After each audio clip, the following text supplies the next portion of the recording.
All right. So we've been I'll show you a slide in a few minutes, but we've started off in January with a theme for our year of trust, and in part because we sort of recognize that we live in a world in which trust doesn't seem as easily to come by as it might have been, both in ourselves, but also sometimes in others. And so the purpose of the BCEs, as you'll see, is to kind of move sort of beyond some of the usual structures and thinking of coaching to begin to imagine different ways we could be with our clients and with ourselves. And how do we kind of equip ourselves to be um, able to be good witnesses and companions for our clients. Um, so I'm going to just put these slides up and show you kind of where we are. There we go. Um, okay, all kinds of setting things. Um, so we have sort of the same structure for each of our quarters. And so for this particular part of the year, we're going to focus on, in narrative coaching language, what we think of as situate, which is the power of presence to what is. Um, and so we're going to look at that in terms of our notions of trust, particularly trust of ourself. Um, and so let me get over here to this. Yeah, so just some orientations for today. So, like I said, our overall theme for the year is trust. The focus for this quarter is trusting ourselves. As you'll see in our guided practice here in a few minutes, the focus within that for this time is around accessing the mystery. And a lot of what makes trust sometimes hard is we often have to spend time in the unknown because you're either putting yourself out there for somebody else or deciding whether they should trust you, or you have moments of anxiety or thoughts about yourself. And so a lot of it is taking us into places that might be new for us. And a lot of things in the West in particular, even in coaching, often is trying to move towards the known as if we could know. And a lot of what we are dealing with in our lives these days has had a lot to do with the unknown. And so the primary question, which will make a bit more sense, hopefully, when we show you the main model, but this notion of completion. And again, one of the things that we try to look at in coaching in the narrative way, I suppose, and in ID as well, is that completion may not be the same as ending or finishing, but it may be for that particular piece of work, that particular habit you're addressing, that practice of forgiveness, or whatever it is for you, that there's enough completion or a sense of it's enough now, I can move on. And it doesn't mean it all magically goes away or is magically fixed. Again, there's this illusion oftentimes for us about progress that somehow that's a destination that we will have arrived at. Um, Many would argue in the spaces of being human that actually the wiser and more mature you become, the more paradoxical and unknown things feel. But there's a sense of emotional and personal completion, like I've done enough work here where I can move on.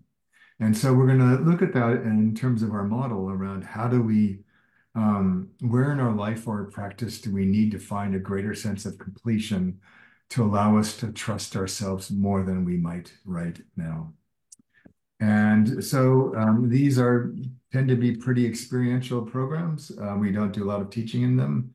And just have a few things here in the beginning to get, particularly for newcomers, to kind of get oriented.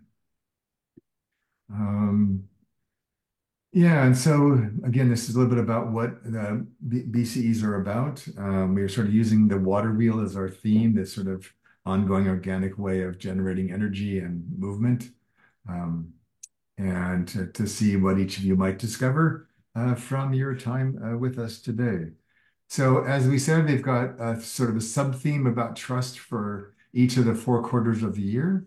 Within each of our quarters, we have sort of the same three sort of steps, I suppose, that reflect the practice we'll do here in just a couple of minutes.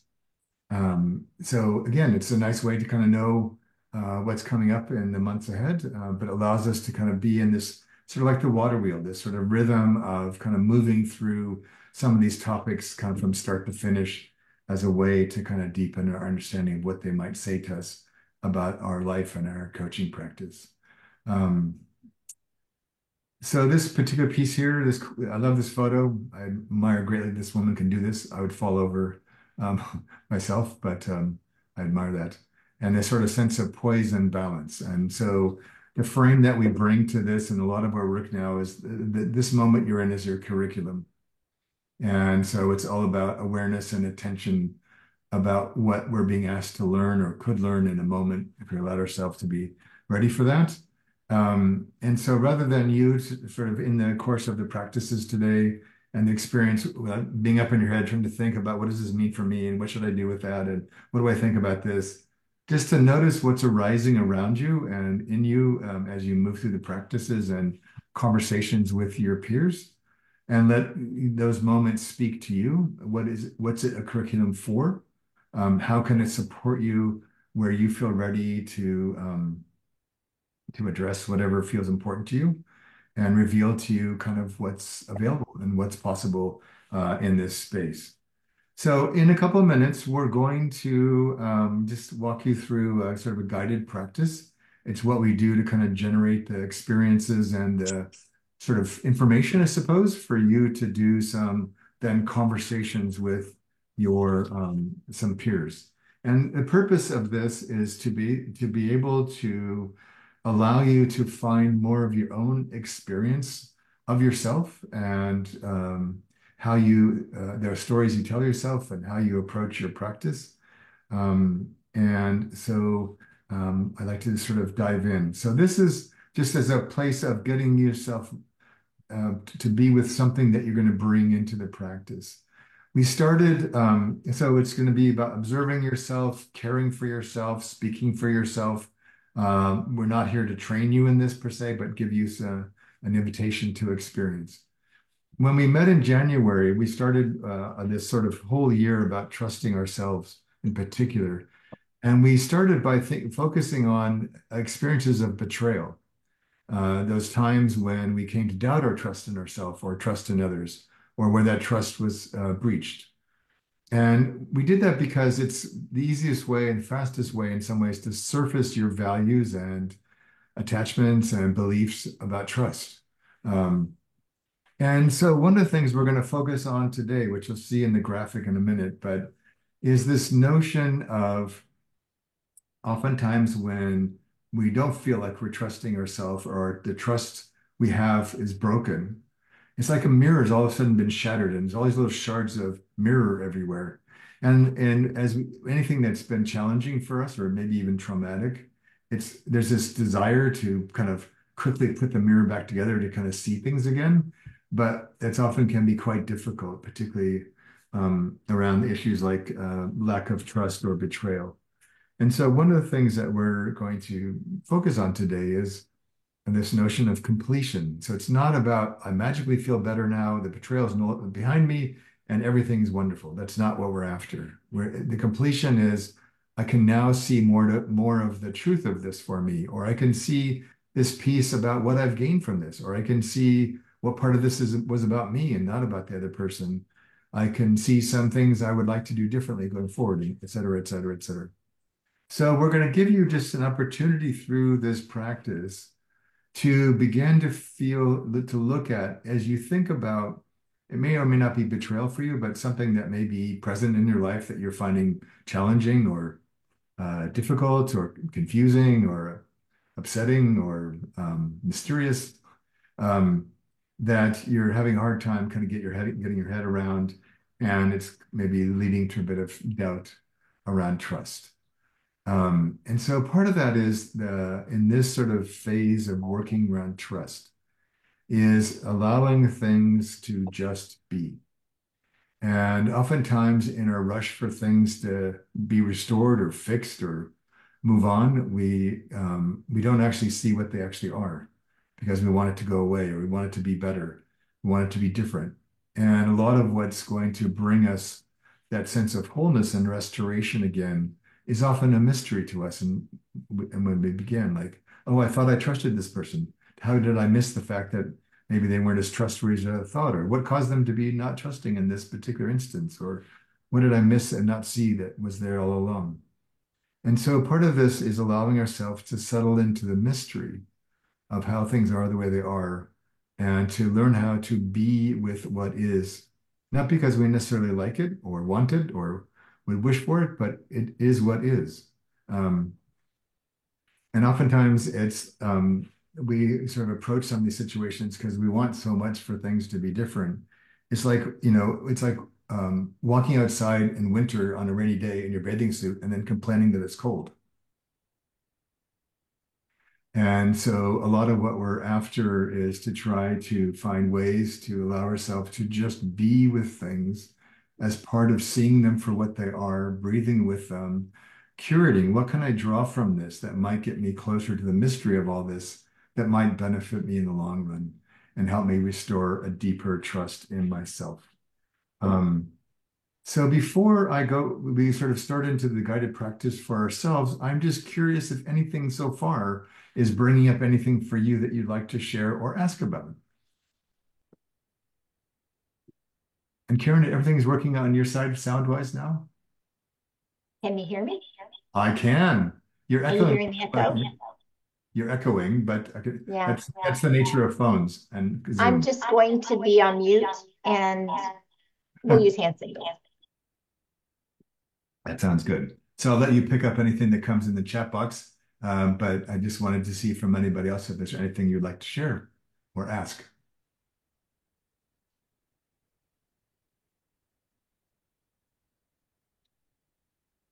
I'll do this so we can see people. There they are. Tommy.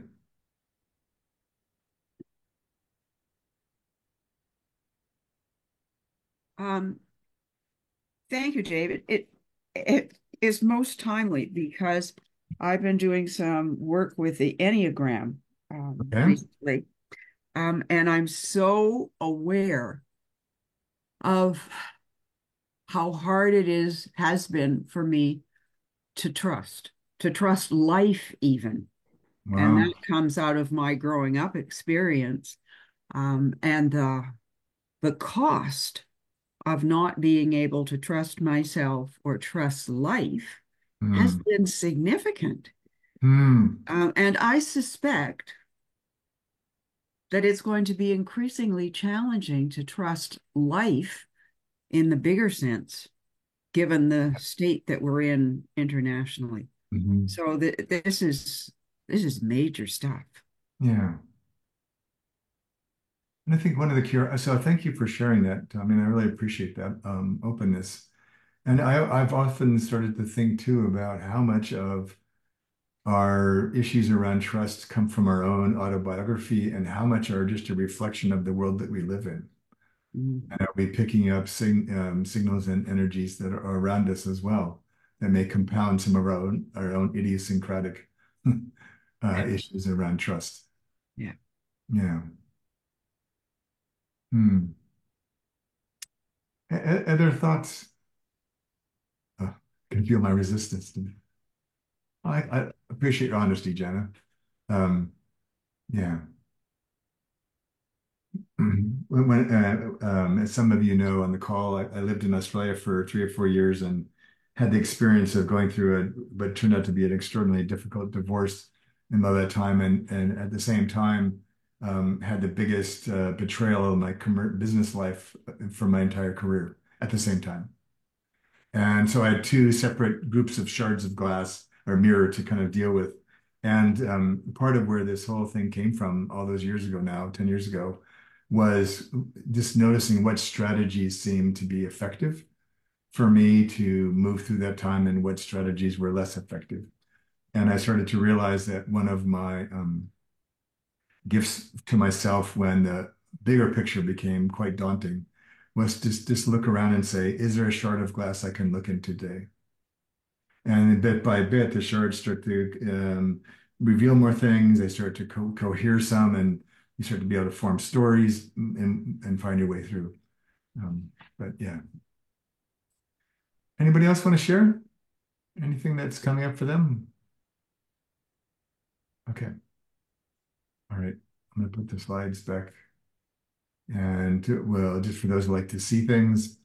Um, so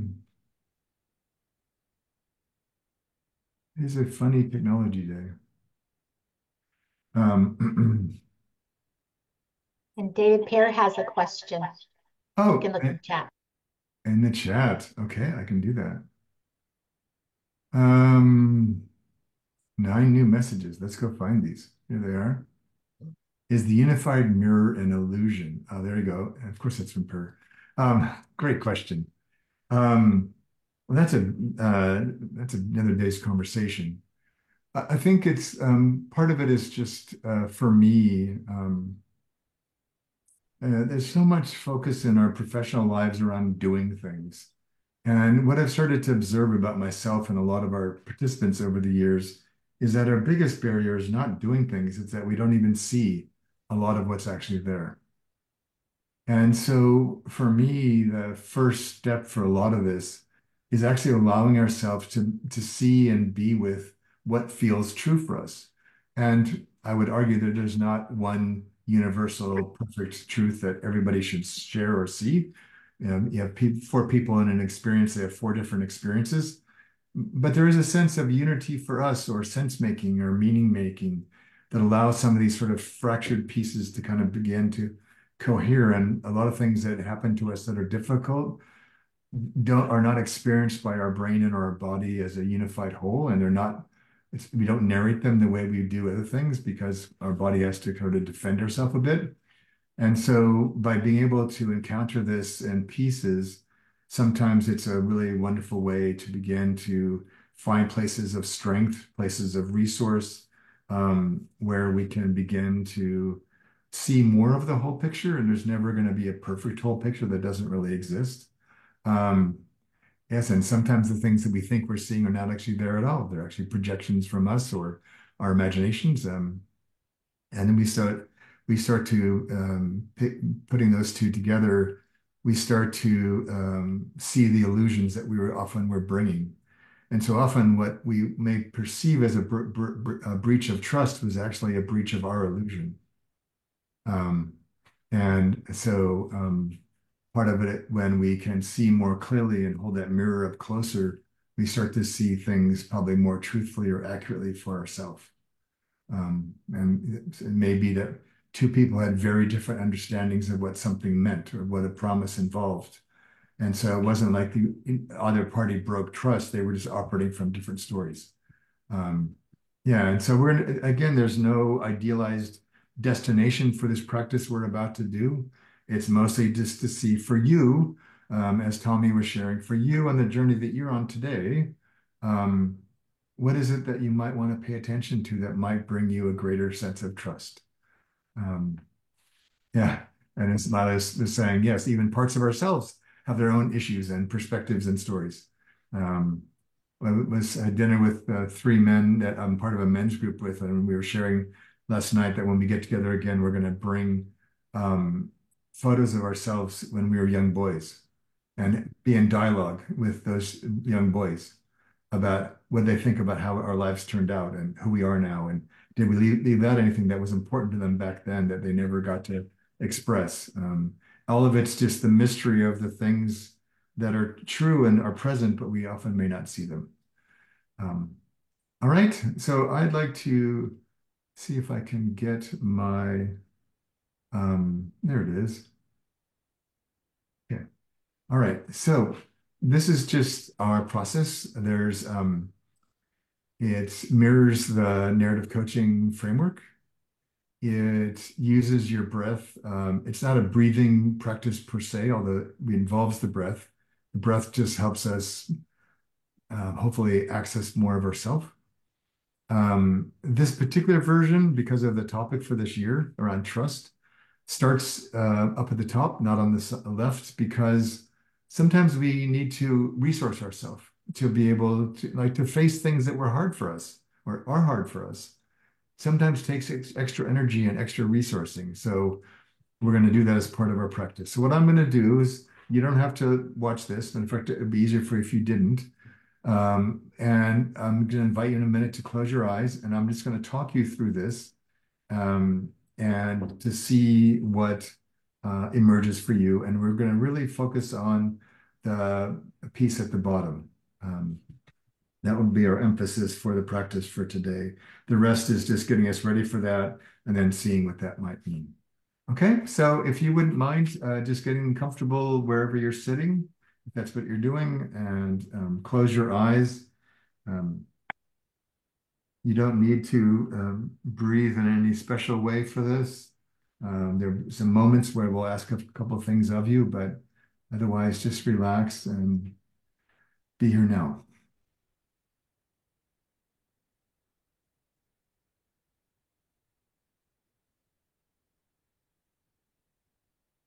And as you settle into your chair, you might just notice where your body is making contact with the chair.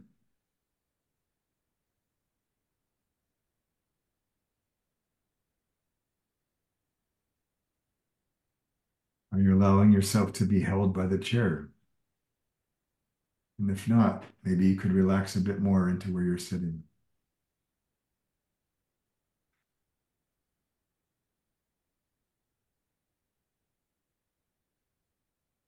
To help you sort of access your entire body, you might wiggle your toes and really feel your feet on the ground if they can touch. And really feel from top to bottom this sort of connection between the earth and the sky. Mm.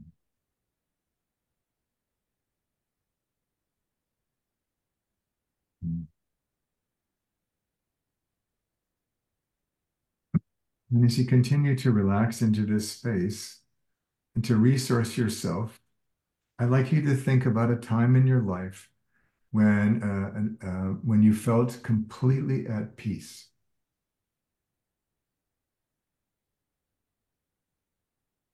It could have lasted for a few minutes. It could have lasted for hours. Who knows?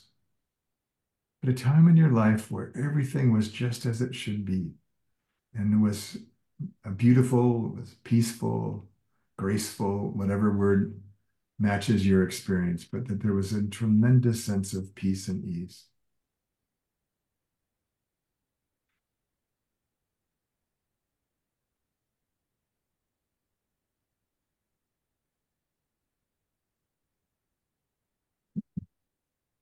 And as you think of this time in as vivid color and senses as you can,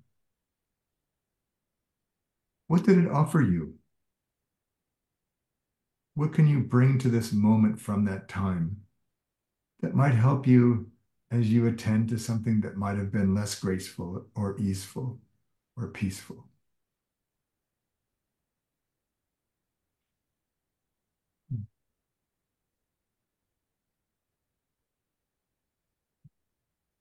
Might be a thought, might be a posture, might be some words, um, sort of a type of energy. What can you bring from this time that might help you in the rest of this process?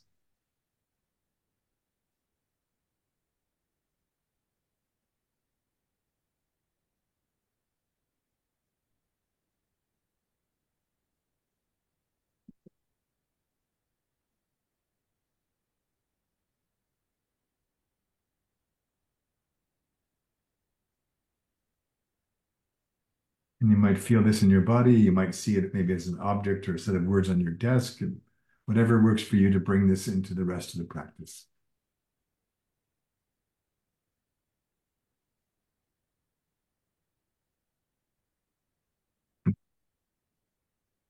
And with this in mind, I'd like you now to bring into your mind's eye whatever it is you'd like to address for today, which is really around something. It could have been around a betrayal, but it's whatever that's alive for you and present today, not something maybe from a long time ago, but something that you're finding challenging or confronting or upsetting or confusing, whatever it is for you, something that has some energy that you'd like to explore through the course of this practice.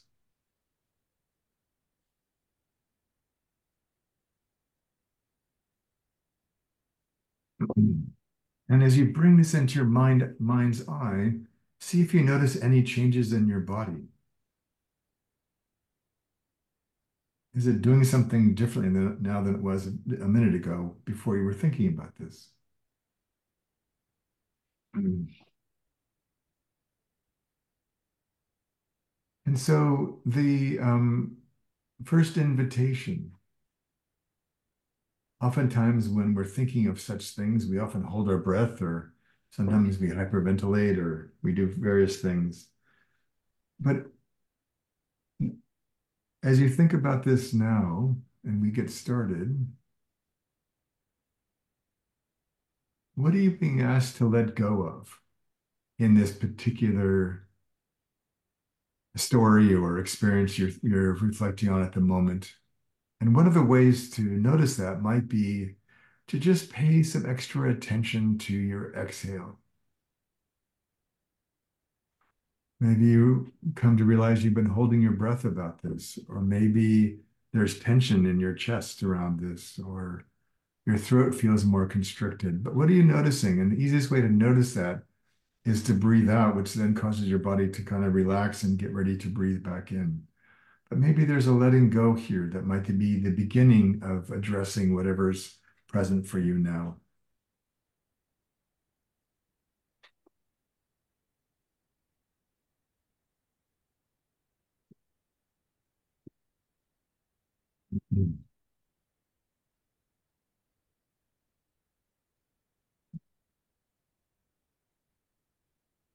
So the first invitation here is to what we think of as compost. And again, that may or may not happen for you in this moment in time, but it'll be here for you for later. But composting basically means that whatever energy is now stuck in this piece you're worrying about or thinking about, it doesn't magically go away, even if you sort of reach a sense of completion with it. But actually, the energy can be composted, just like creating compost for your garden. It takes these things that had one life, kitchen scraps, and allows them to have a second life, which is to decompose and become nutrients for whatever is to come next. The invitation in this first movement around letting go is a descent into maturity. We're being asked to let go of something often a less mature part of ourself, a less wise part of ourself, a less developed part of ourself, to breathe that out, to compost whatever that was involved in that, to allow ourselves to move towards greater maturity. So just take a minute and see if something arises. Again, this is not an efforting, but to see if doing it this way for now is surfacing something for you around whatever was on your mind at first that you'd like to bring into our next part of the practice.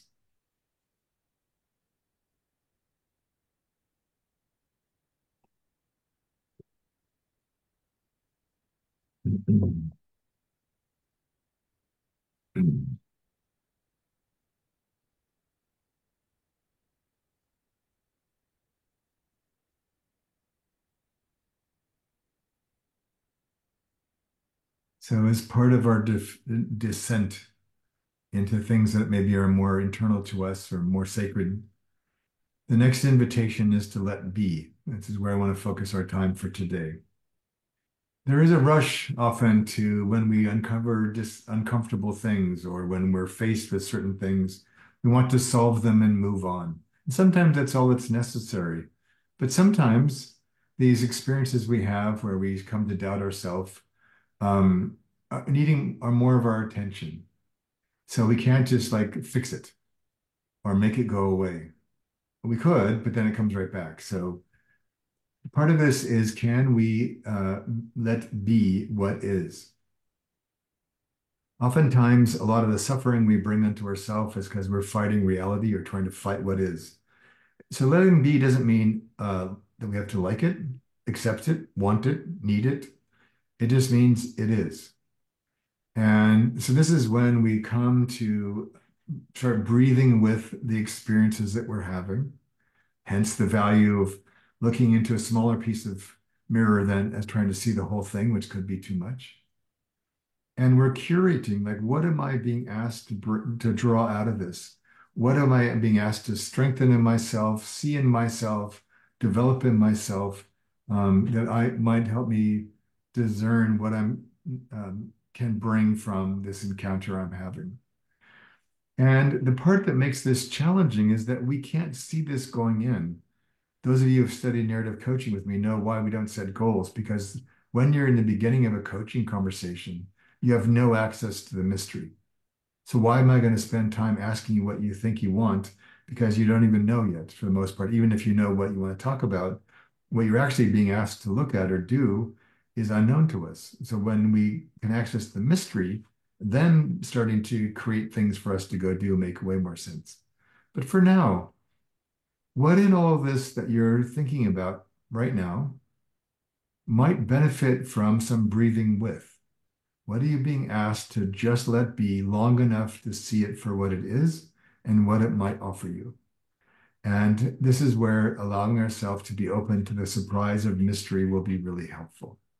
So I'll be quiet now and just sort of see through your own breath, just be aware of the in and out of your breath, what emerges for you in this space.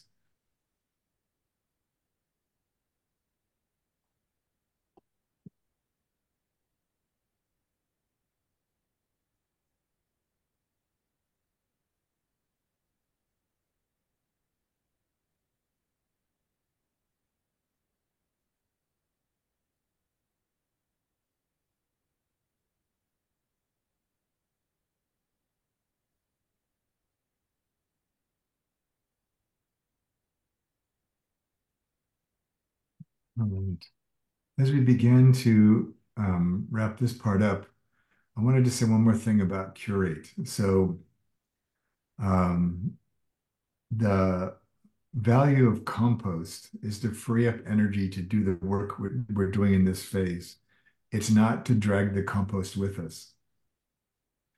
That we're curating because some of the things that we're letting be, we don't want to bring with us. So if I think back to my scenario in Australia, so a clear desire from my part to curate, to take with me what was mine to bring from that experience and let be because the system I was engaging in had no interest in changing whatsoever. So if I had not done this work to let it be, I would have dragged it into the next phase trying to fix them or make them be kinder or more honest. But that wasn't mine to do, nor was that going to help me. And it was more my own hurt ego and my own desire to make this better. So part of letting be is letting certain things stay there. The compost just stays there. And it's what we're taking forward is what the compost fertilized, which often comes when we breathe with it to see what's there for us. We curate that and allow us ourselves to be more in the mystery.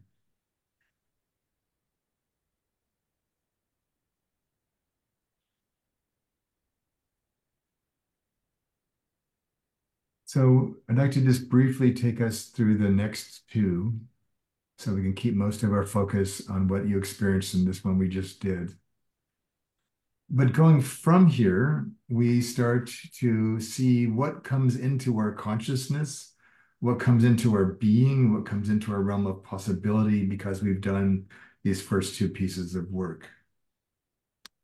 What you'll find when you're no longer fighting things and fighting what is, and you're not letting things be, once that you move through that, your inhales become much deeper and richer because you're no longer contorting yourself, you're no longer holding your breath or whatever you're doing. You're actually allowing yourself to breathe in to begin to move through, even if it's just one piece of the puzzle or one shard of the mirror. And the mastery is not like I've fixed this or I've resolved everything, but I've made progress for myself where I can now bring more, I can channel more of myself again. I can start to do new things and I can let come in things that I would be beneficial for me as I move forward. So just take a minute and just see if anything comes there. If not, that's fine actually, because I want us to just really treasure what came up a few minutes ago. But if something comes up and you want to write a couple of notes to yourself, please do. So I'll be quiet and let you just see if anything comes in into the space you're in now. And you might notice that or help yourself notice that by really paying closer to attention to your breathing in.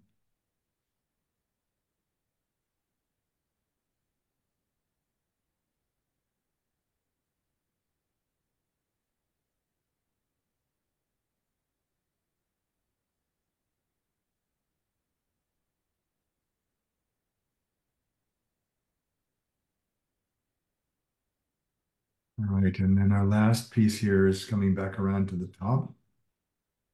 And this is sort of breathing through. It's not just breathing with whatever issue we were sitting with, but we're now breathing through ourselves in a whole new way.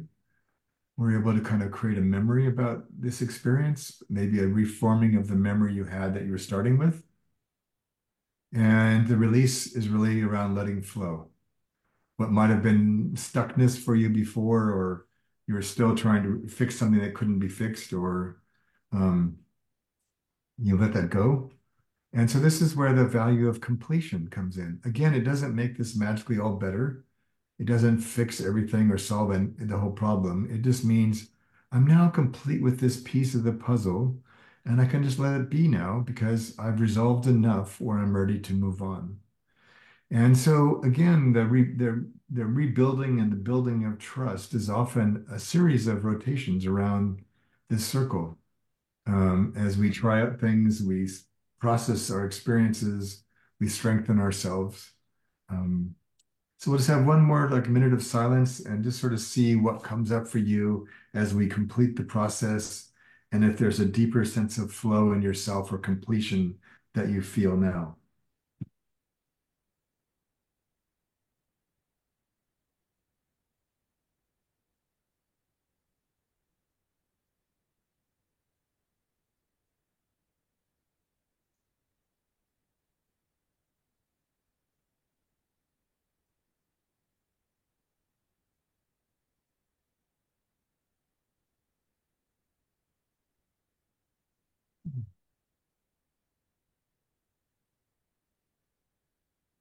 So when you're ready, I'd like to invite you just to open your eyes and come back to the room. And I'm going to put the next slide up. There's two questions on the slide. Um, and I'd like to just take a couple minutes for you to come back to yourself, take a few notes. If these questions are useful to you, you might jot down some answers. If there's other things you want to write down, you can do that as well. While the experience is fresh for you, write down whatever serves you. So I'll give you a couple minutes for that, and then we'll put you into some small groups uh, to see what you and your colleagues had to say about this experience and about trust.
All right. So Karen, if Yes. could we have groups of three for 25 minutes Okay. um, while people are finishing up their writing? So, and then when the groups open, would you just broadcast these questions into the group just as a reminder to them? Once it is all set up and they're off and running. So just a chance for you to share. What was this practice like for you? What did you notice that was important for you? And is there anything that has shifted for you in your understanding or sense of your trust in yourself? Okay. And trust that you'll do well to care for each other and listen well and give everybody the airtime they need. And then we'll come back and see what stands out from your conversations. Okay.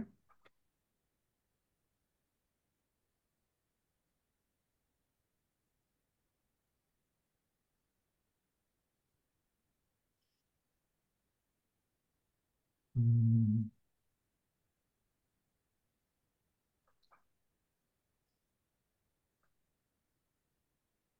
um,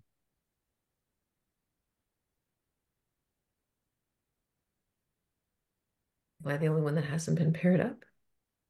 Probably not, Rose. Karen, how are you doing? You're on mute if you're wanting us I'm to. still creating it. I didn't, Oh, okay. It should just do that automatically for you, but yeah. Did That's is, okay. is Zoom being mean to you today, Karen? I hadn't even pressed open rooms. Has everybody gone to the room, David? I haven't seen an invitation to a room. I don't think so. I think we're Yeah, fine. I haven't either. Not I yet. haven't opened it yet. I was waiting. I was working on them. Yeah, Oh, we're there. okay. But We're you can open them now if you're ready. I'm All right. Enjoy, folks.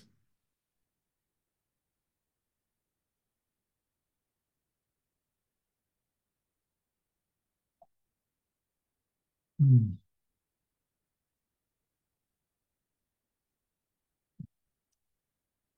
Go. There we go. I need to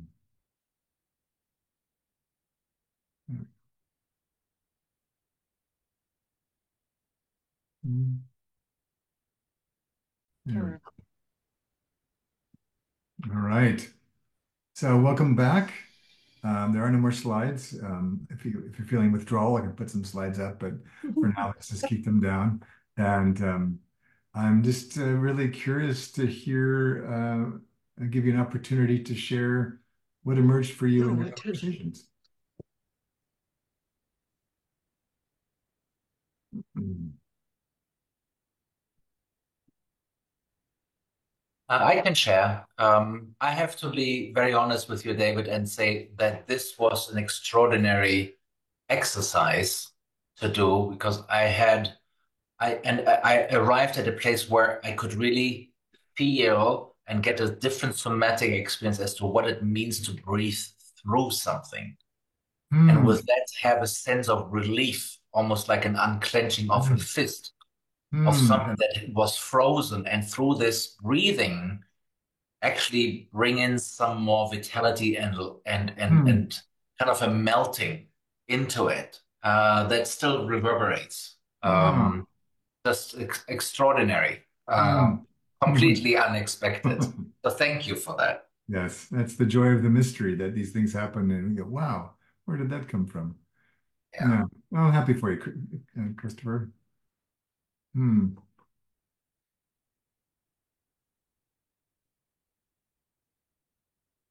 Are there reflections or questions? David, I would say Yes. I almost felt the opposite. I found it really hard to sink in today. Okay.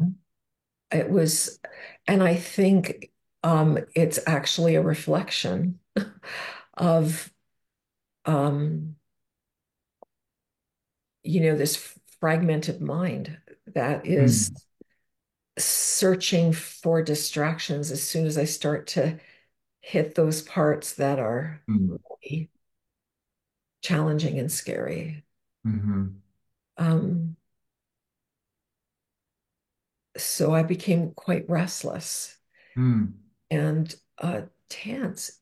It was actually having the opposite effect. And I thought that to me, that is really, it's a reflection of how much I'm resisting what is actually needing to be done this year. Okay. Yeah.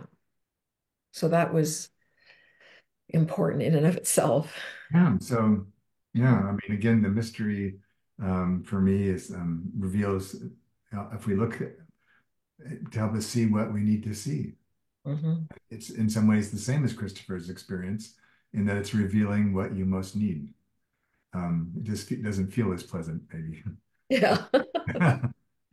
But for me, it's again, we're a restless world, and especially now, and we are fragmented, and we are, and so finding, um, making space for time in nature, time with softer, kinder things in our life, learning to just be with quiet. These are all like to feel like they've always been important. They feel like much more significant life skills now.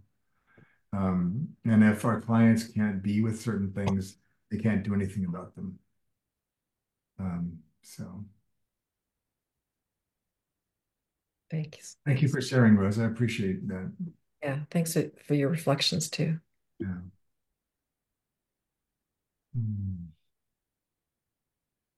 So, David, besides a wonderful, calming, almost sleep, I think, this took me back to 2017, another experience.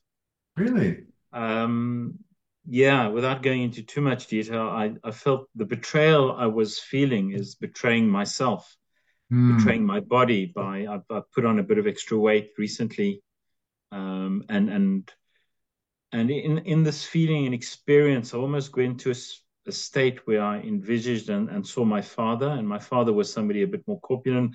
My father was somebody that had been hungry when he was a child, and so I almost feel there was this generational need to keep eating and be corpulent.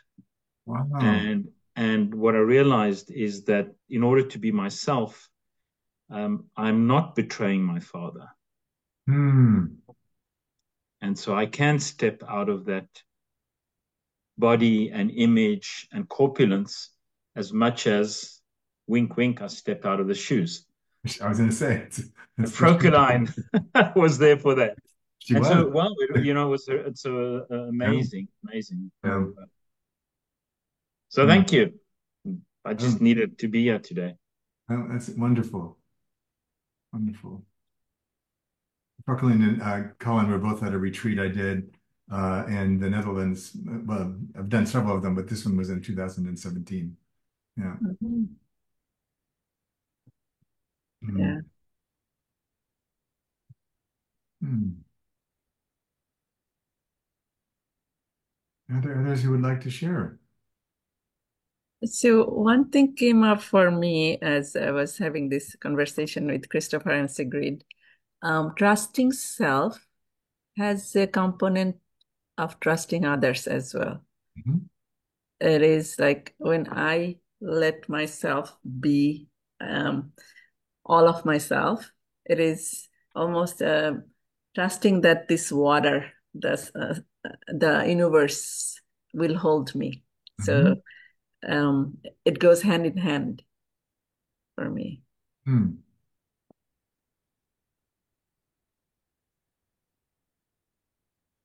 And was there something in this practice that helped you see something new about that or see it in?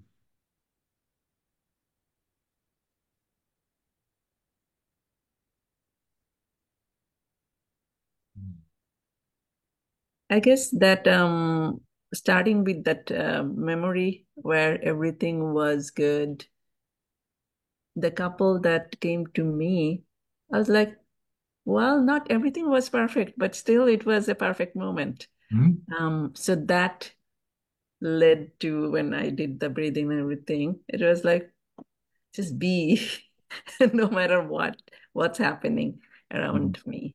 Um, Mhm. so that's when this insight came Great. up. Mhm. Mhm. Mhm.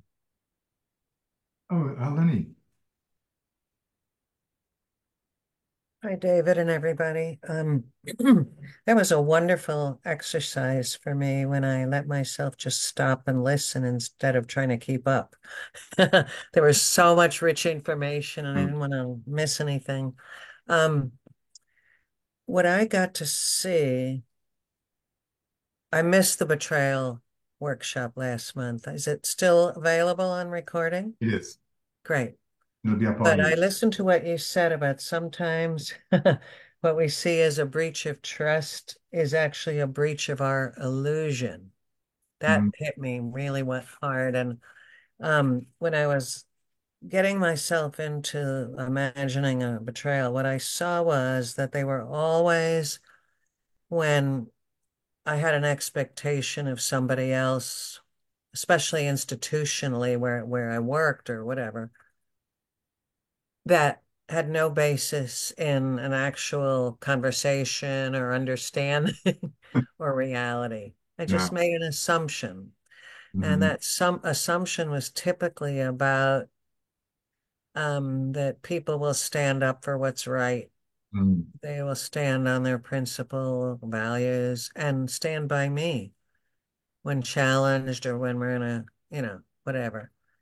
And so I got to see that the problem wasn't that in the betrayal that I experienced, it was my illusion that people should always, you know, take a stand for what's right, as if I know what's right, and so forth and so on. And so that's given me an opening to examine, in the moment Yeah. going forward. Um, what are my assumptions? What's my projection about this person where there's some kind of sense of attachment, you know? And as I mature, what's more important to me is connection than attachment. Mm. So I've got a lot to learn about those sticky bits of attachment and when they're happening and, how do I experience them? What do I want to do about it? What's the narrative change I want to make? Mm. Thanks. Yeah, I think back to the scenario I was talking about briefly about in upon reflection, this was just an exaggerated example of behavior that had been there since the beginning from there. And for someone for whom they operate by a different frame or different set of values, they're just being actually consistent with themselves. They're not actually betraying anything to them.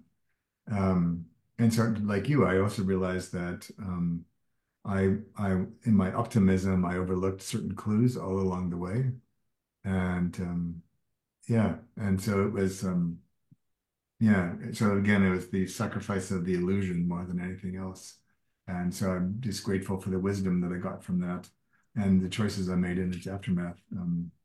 And not everybody deserves our trust because they're not able to reciprocate in ways that are meaningful to you.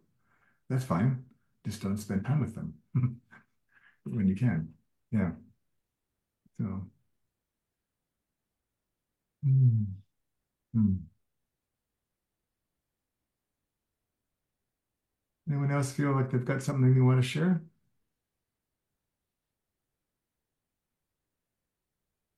Ted, good to see you again. You too, Dave. Yeah.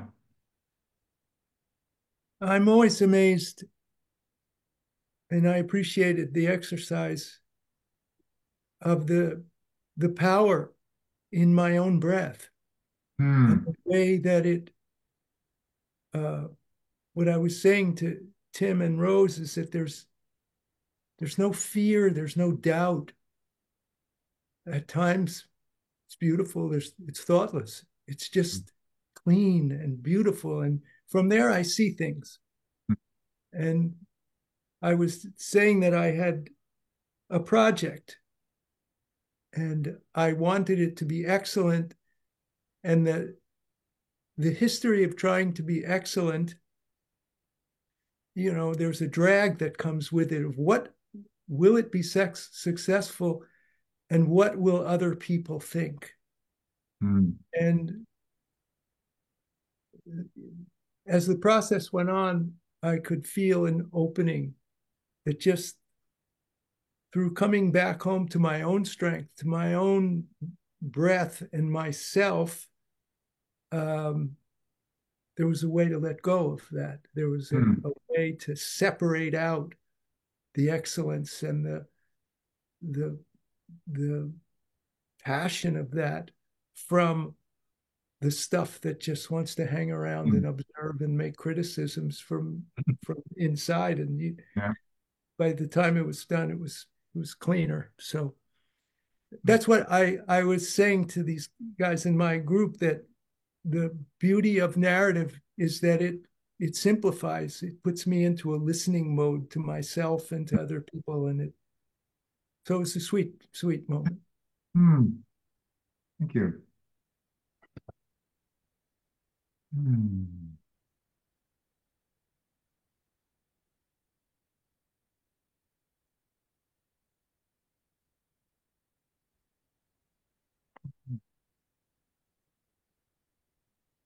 And how does it all seem to you now, Tommy, from where you began today?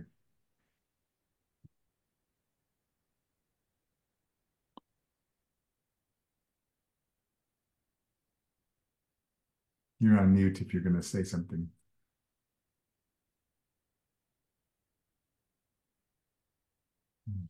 There. There you are. I like that not everyone deserves our trust. And so when my personal radar is going zing, zing, zing, zing, I need to come up with a question. What do I ask myself at that time? Is this legitimate, or am I making this up? Because the experience that I talked about in our group was the challenge and delight I experienced in learning to scuba dive.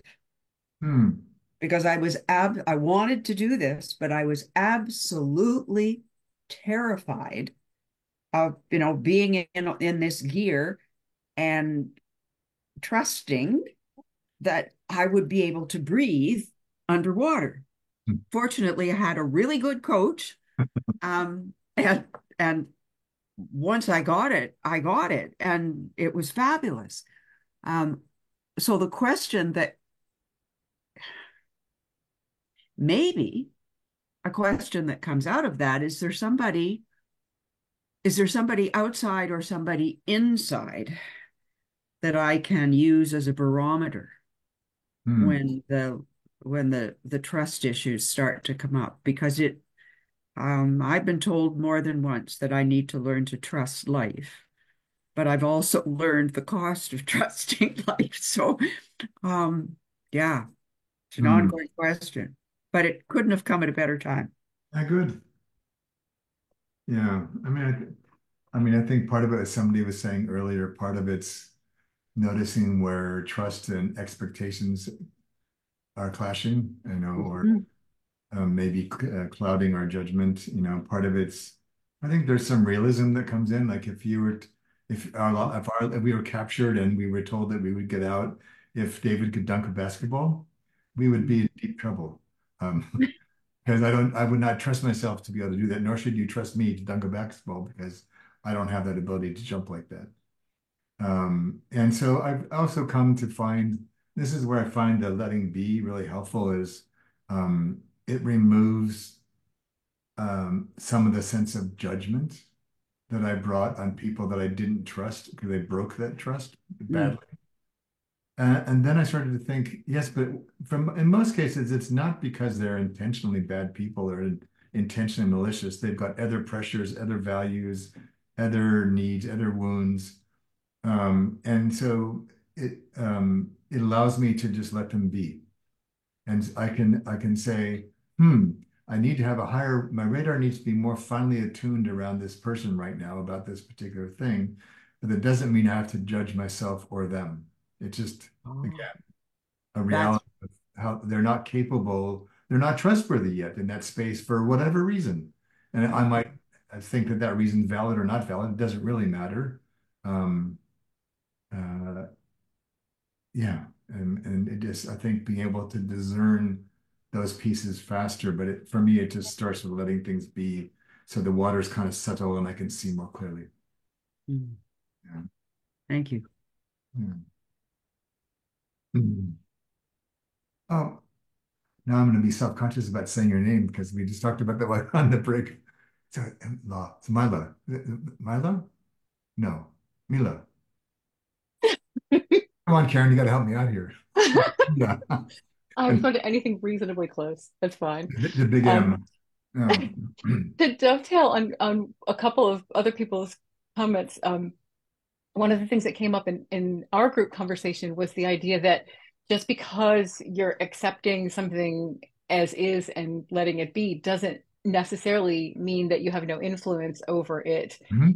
It's not a static condition of acceptance. It's a condition of, okay, here's where we are, and how do we renegotiate this into something different going forward?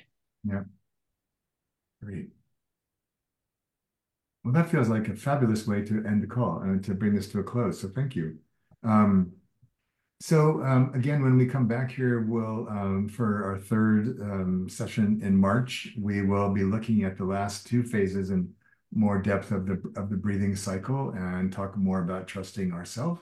We use the same BCE link, but if you have anybody else you think would like to be here, Mila. Thank you, Karen. If you know anybody else who think you would enjoy this, feel free to send them the link and they can sign up as well. Thank you as always for your time with us. I appreciate that very much. We're starting on this process now to build out some more things around the BCE space. So stay tuned. And I wish you all well in your journeys with trust in the month between now and seeing you hopefully in March. So be well. Thank you, Karen, as always, for taming the Zoom dragons and getting us to be here.